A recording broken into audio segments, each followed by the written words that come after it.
Hello students, today we are going to complete last chapter of macroeconomics, the most important chapter in our economics. Students, कई बार आप जैसे बच्चे में से पूछते हैं सर डॉलर का रेट क्या है, तो मैं कहता हूँ 75। स्टूडेंट्स कहते हैं सर कल तो 74 था, ठीक है। पौंड का रेट क्या है, यूरो का रेट क्या है, तो अलग अलग रेट हैं। यानी ये फॉरेन करेंसी के प्राइसेस हैं। यानी अगर आपने $1 परचेज करना है आज की अगर करंट की बात करूं मैं, तो नियर अबाउट आपको 75 रुपीज 50 पैसे देने पड़ेंगे। अगर आपने यूरो परचेज करना है तो नियर अबाउट आपको 80 रुपीज पे करने पड़ेंगे। अगर आप पाउंड परचेज करना चाहते हो तो नियर अबाउट आपको 100 रुपीज पे करने पड़ेंगे। यानी ये क्या है, ये फॉरेन करेंसी का रेट है इन आवर डोमेस्टिक करेंसी,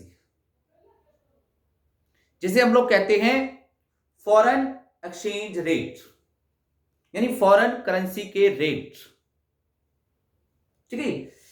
तो क्या आती है foreign exchange rate? It is the rate of exchange eight which 1 unit of foreign currency is exchange with number of unit of domestic currency. यानी क्या है ये वो रेट है जिसके ऊपर 1 unit of foreign currency, 1 unit of foreign currency is converted into, converted लिख सकते हो with the number of unit of domestic currency. यानी अगर मैं हमारे देश की बात करूं तो हमारे देश की करेंसी क्या है? रुपया, ठीक है। तो मैंने लिखा हुआ है $1 इक्वल टू ₹75। यानी $1 यानी 1 यूनिट ऑफ फॉरेन करेंसी यानी $1 is converted into number of unit of domestic currency. यानी डोमेस्टिक करेंसी की कितनी यूनिट है हमारे पास? ₹75, 75 यूनिट। क्लियर? तो ये होती है फॉरेन एक्सचेंज रेट, कि किस रेट पे हम लोग फॉरेन करेंसी की 1 यूनिट को डोमेस्टिक करेंसी की नंबर ऑफ यूनिट में कन्वर्ट करते हैं। तो बेटा जैसे आप लोग देखते हो मार्केट के अंदर गुड्स के रेट हर रोज चेंज होते रहते हैं, कभी बढ़ गए कभी कम हो गए, वैसे ही फॉरेन करेंसी के रेट हर रोज चेंज होते रहते हैं। ये चेंज क्यों होते हैं, इसके पीछे क्या रीजन है, ये भी हम लोग करेंगे। लेकिन इस रेट को क्या कहते हैं? जो रेट हर रोज चेंज होती रहती है, क्योंकि इस रेट ऑफ एक्सचेंज को डिटरमाइन करती है market forces, demand and supply. किस चीज की डिमांड? फॉरेन करेंसी की डिमांड एंड फॉरेन करेंसी की सप्लाई। ये दोनों मार्केट फोर्सेस मिलकर रेट ऑफ एक्सचेंज को डिसाइड करती है, डिटरमाइन करती है। इसलिए इसे कहा जाता है flexible foreign exchange rate.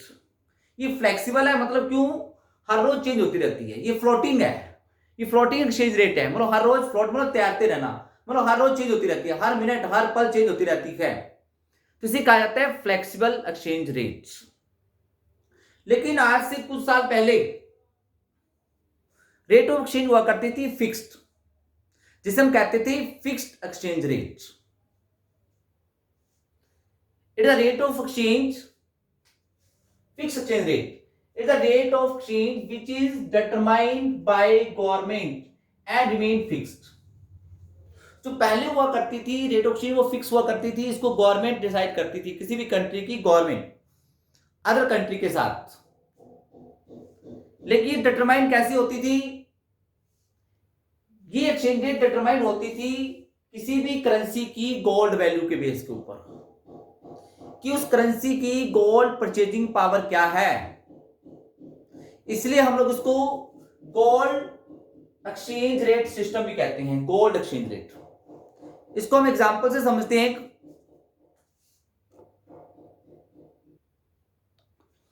Sorry students, हाँ स्टूडेंट्स, तो बात कर रहा था मैं कि fix exchange rate is determined by the government, यानी ये एक्सचेंज रेट उस करेंसी की गोल्ड वैल्यू के बेस के ऊपर डिसाइड होती थी। मतलब हम कहते हैं कि हमारा 1 रुपीज, हमारी 1 रुपीज की जो परचेजिंग पावर है गोल्ड, वो है 1 ग्राम गोल्ड। ठीक है, 1 ग्राम गोल्ड आता है इसके अंदर, और $1 की परचेजिंग पावर है 5 ग्राम गोल्ड। तो अब दोनों कंट्री ने आपस में एक्सचेंज रेट डिटरमाइन करनी है करेंसी की, तो वो होगी गोल्ड वैल्यू के ऊपर। हमारा रुपया, 1 रुपया इक्वल है 1 ग्राम गोल्ड, और डॉलर है 5 ग्राम गोल्ड की इक्वल। तो परचेजिंग पावर क्या बनेगी, एक्सचेंज रेट क्या बनेगी, 5 रुपीज इज इक्वल टू $1, क्योंकि हमने 5 ग्राम गोल्ड पूरा करना है। तो हमारे इंडिया के अंदर 5 ग्राम गोल्ड कितने में आएगा, 5 रुपए में। अमेरिका में आएगा $1 में। तो करेंसी के रेट क्या बन गए, 5 रुपीज इक्वल टू $1।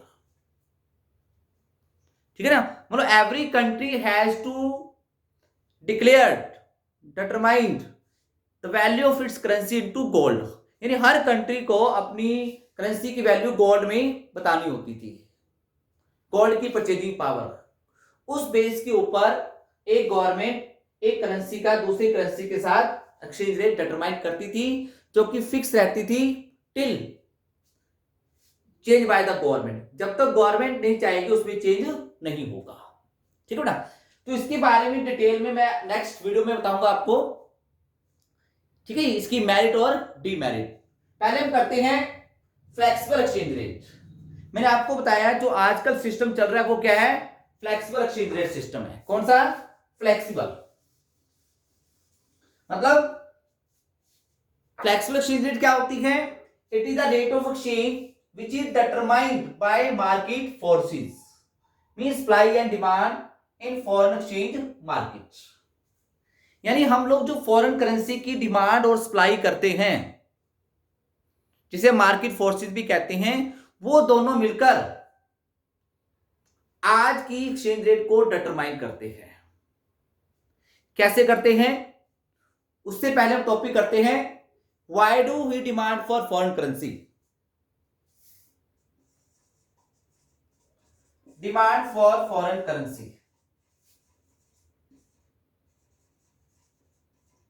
ये अपने आप में 3 मार्क्स का क्वेश्चन है, अपने आप एक question. Why do we demand for foreign currency. Number 1, यानी हमें फॉरेन करेंसी क्यों चाहिए। तो बेटा आप लोग फॉरेन से कोई भी गुड्स इंपोर्ट करोगे तो उसकी पेमेंट करनी पड़ेगी। उसकी पेमेंट किसमें करोगे, फॉरेन करेंसी में। मान लो आपने जापान से कुछ गुड्स मंगवाई है, अमेरिका से कुछ गुड्स मंगवाई हैं, इंपोर्ट की हैं, तो उसकी पेमेंट करनी पड़ेगी। Then you need foreign currency, जिसे हम कहते हैं फॉर इंपोर्ट पेमेंट।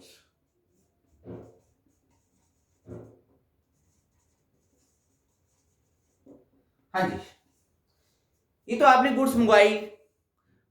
अगर आप लोग विदेश में फॉरेन कंट्री में घूमने जाते हो और वहां जाकर आप लोग परचेजिंग करते हो, रेस्टोरेंट में खाना खाते हो, शॉपिंग करते हो और मॉल में जाते हो, तो उसे कहते हैं डायरेक्ट परचेज अब्रॉड। तो वहां के मॉल में घूमने के लिए, हॉस्पिटल में इलाज करवाने के लिए आपको क्या चाहिए, वहां की करेंसी चाहिए। ठीक है ना, तो इसे कहते हैं you need foreign currency for direct purchase abroad, for direct purchase abroad. Number 3, आप चाहते हो कि मैं अदर कंट्री में इन्वेस्टमेंट करूं, वहां पे कोई एसेट बनाऊं, इसे कहते हैं investment abroad. Then you need foreign currency. ठीक है, तो क्या लिखेंगे, इन्वेस्टमेंट इन अब्रॉड। ठीक है, आपका कोई रिलेटिव बाहर रहता है, आपका कोई भाई बाहर पढ़ने गया हुआ है, तो आपको उसको यहां से पेमेंट भेजनी पड़ती है। क्या कहते हैं उसको, ट्रांसफर पेमेंट।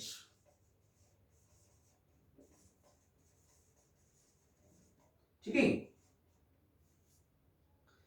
आपने अदर कंट्री से लोन लिया हुआ है, आपकी गवर्नमेंट ने अदर कंट्री से लोन लिया हुआ है, उसकी पेमेंट करनी है, ठीक है ना, तो क्या कहते हैं, repayment of loan,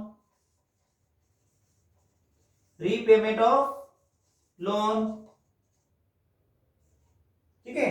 other countries में किसी में मान लो कोई ट्रेजेडी हो जाती है, नेचुरल कैलेमिटी, अर्थक्वेक आ जाते हैं, तो हमारी गवर्नमेंट उन कंट्रीज की हेल्प करती है, तो हमें क्या चाहिए, फॉरेन करेंसी, यानी grant and donation to abroad, grant,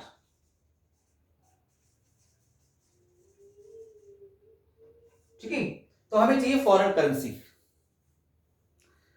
अब बात आती है कि रेट ऑफ एक्सचेंज और फॉरेन करेंसी की डिमांड में कैसा रिलेशन है।